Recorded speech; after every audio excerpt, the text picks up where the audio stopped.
Very pleased to introduce your next performer, Barbara Sehr.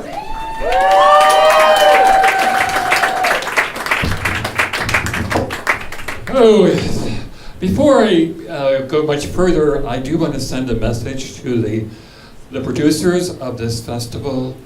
I believe I am paying the highest price of entry over any other contestant. But that's what happens when you enter the All Jane, No Dick Festival.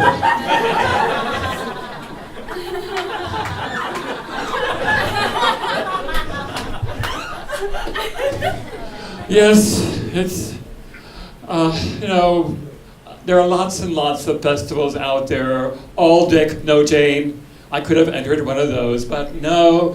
Lenny Bruce taught me, when you get into comedy, you have to do something different.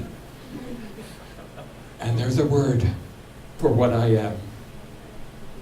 The gentleman over there has guessed it already. Yes, it's true. I am German.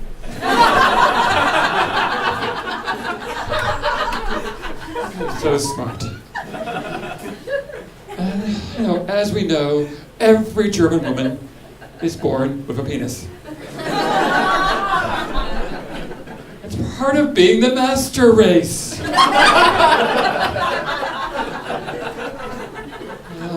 Fortunately, after I got to this country, my college roommate, Lorena Bobbitt, you might have heard of her, straightened me out in more ways than one.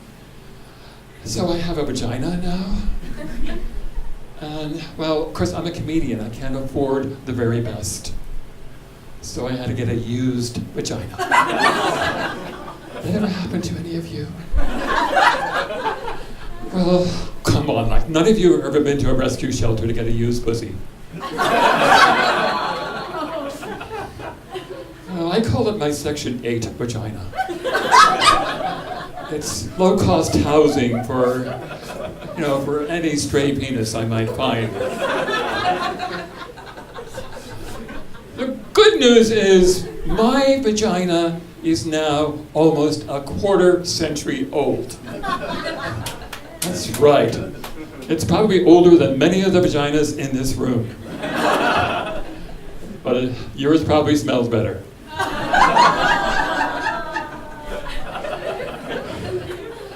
But, I had gender reassignment surgery on September 11th, the day the tower fell. Because that was in 1989. But I was,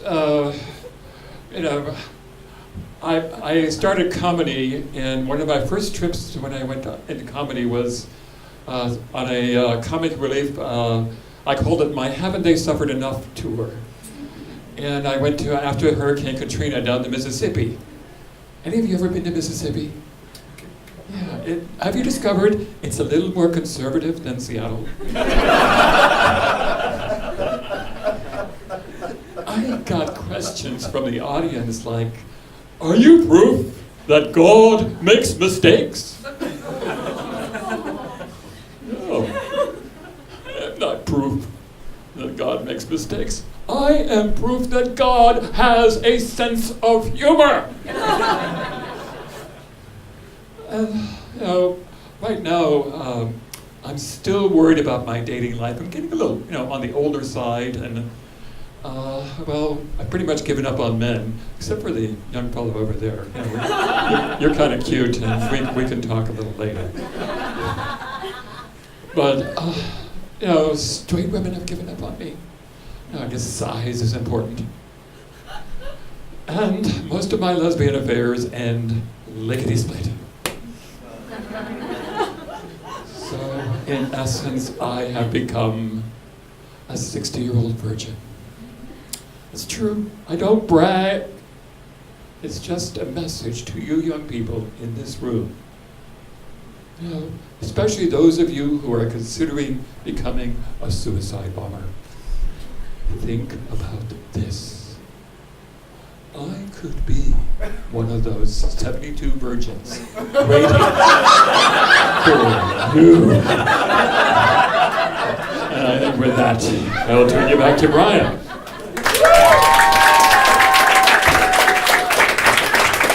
Barbara Sehr, everyone.